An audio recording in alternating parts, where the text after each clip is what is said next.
بسم اللہ الرحمن الرحیم.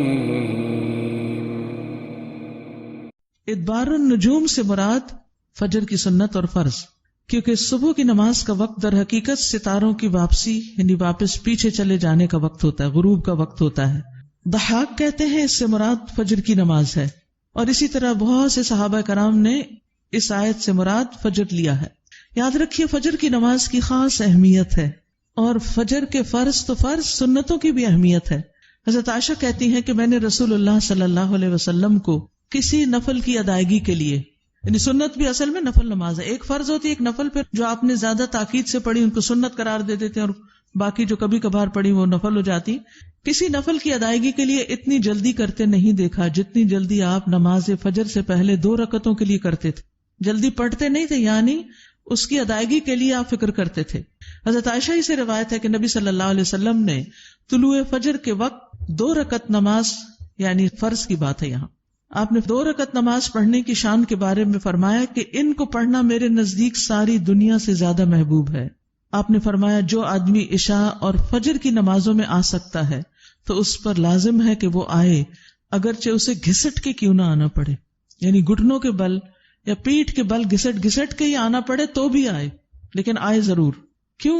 اس لیے کہ جو شخص فجر کی نماز پڑھتا ہے وہ اللہ کی حفاظت میں آ جاتا ہے. رسول اللہ صلی اللہ علیہ وسلم نے فرمایا جس نے صبح کی نماز پڑھی پس وہ اللہ کے ذمے میں ہے، اللہ کی حفاظت میں ہے، اللہ کے ذمے ہو گیا. پس اللہ تم سے اپنی حفاظت کے بارے میں کسی چیز کا مطالبہ نہ کرے. کیا مطلب ہے اس کا؟ یعنی جو اللہ کے ذمے ہے اس پر کوئی ظلم نہ کرے، اور ظلم کر کے اللہ کے سامنے جواب دہ نہ ہو، اس لیے کہ جس سے اللہ پوچھے گا، مطالبہ کرے گا، یقیناً اسے اپنی گرفت میں لے لے گا اور لے کر منہ کے بل جہنم میں پھینک دے گا. اس سے کیا بات پتہ چلتی ہے کہ جو شخص فجر کی نماز کی حفاظت کرتا ہے وہ اللہ کے قریب ہو جاتا ہے، اللہ کی حفاظت میں ہو جاتا ہے.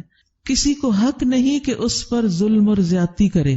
جو اس شخص پر زیادتی کرے گا جو فجر پڑھتا ہے تو وہ دراصل اس ذمے میں خیانت کر رہا ہے جس کو اللہ نے اپنے ذمے لیا ہے، اور پھر قیامت کے دن اللہ تعالیٰ ایسے شخص کو پکڑے گا. یعنی فجر پڑھنے والے کی عزت اور احترام لازم ہے، کیونکہ صرف مومن ہی اس کی پابندی کرتا ہے. بہت سے لوگوں کے لیے فجر کی نماز بڑی بھاری ہوتی ہے، وہ ایک خاص وقت سے پہلے نہیں اٹھتے.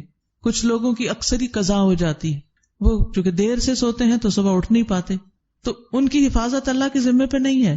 تو اس لیے بہت ہی فکر کرنی چاہیے کہ فجر کی نماز قضا نہ ہو، یعنی کوئی باقی کر لیں، نہیں، کیونکہ باقی تو پھر ہم جاگ ہی رہے ہوتے ہیں نا، تو اذان بھی سنائی دے دیتی ہے اور وقت بھی پتہ چل رہا ہوتا ہے، اور دوسروں کو بھی ہم دیکھتے ہیں پڑھ رہے ہیں تو پڑھ ہی لیتے ہیں.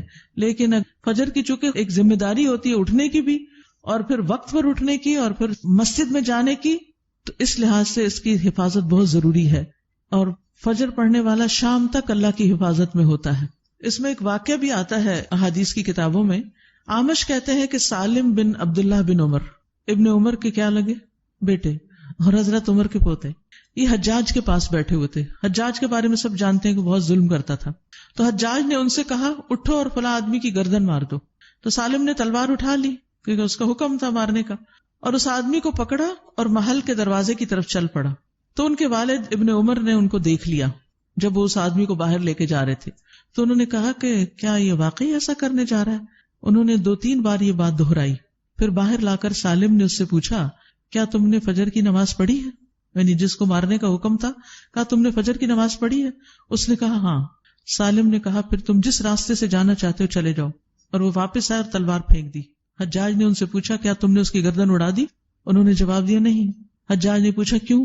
سالم نے جواب دیا میں نے اپنے والد کو یہ کہتے ہوئے سنا ہے کہ رسول اللہ صلی اللہ علیہ وسلم نے فرمایا جس نے فجر کی نماز ادا کی وہ اللہ کی حفاظت میں ہے یہاں تک کہ شام ہو جائے. تو ان کے والد نے ان سے کہا کہ سمجھدار رہو، میں نے تمہارا نام اسی لیے سالم رکھا کہ تم سلامت رہو، یعنی اللہ کے ذمے کے اندر خیانت نہ کرو. تو بہرحال اس سے یہ پتہ چلتا ہے کہ انسان سے بڑے بڑے حادثے، بڑی بڑی مصیبتیں ٹل جاتی ہیں جب وہ فجر کی نماز کی حفاظت کرتا ہے. اب تو الحمدللہ ہر شخص کے موبائل پر الارم ہوتا ہے، اور موبائل ہر شخص کے سرہانے ہوتا ہے. تو کوئی بھی یہ نہیں کہہ سکتا کہ میں صبح نہیں اٹھ پایا. 1 نہیں 2 3 الارم لگا لیں، 5 منٹ کے وقفے پہ رکھ لیں اس کو، کیونکہ جو شخص یہ 2 نمازیں پڑھے گا، بخاری میں آتا ہے وہ جنت میں داخل ہوگا. ایک اور روایت میں آتا ہے وہ آدمی ہرگز دوزخ میں نہیں جائے گا جس نے سورج نکلنے سے پہلے اور سورج کے غروب ہونے سے پہلے نماز پڑھی، یعنی فجر اور عصر کی.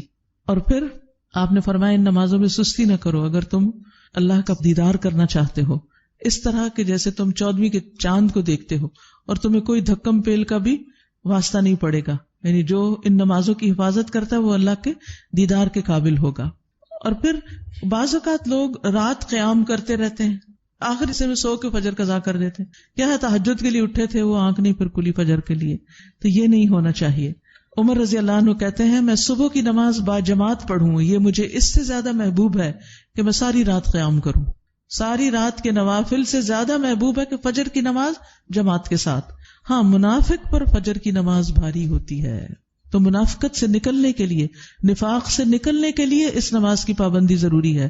ابی ابن کعب کہتے ہیں ایک روز رسول اللہ صلی اللہ علیہ وسلم نے ہمیں صبح کی نماز پڑھائی.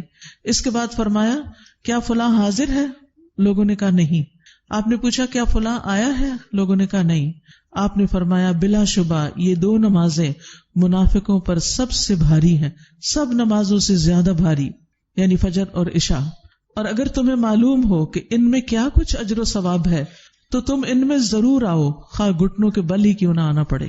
تو اس لیے خود بھی اور اپنے گھر والوں کو بھی، اپنے بچوں کو بھی اس کا پابند کریں تاکہ وہ اللہ کی حفاظت میں رہیں.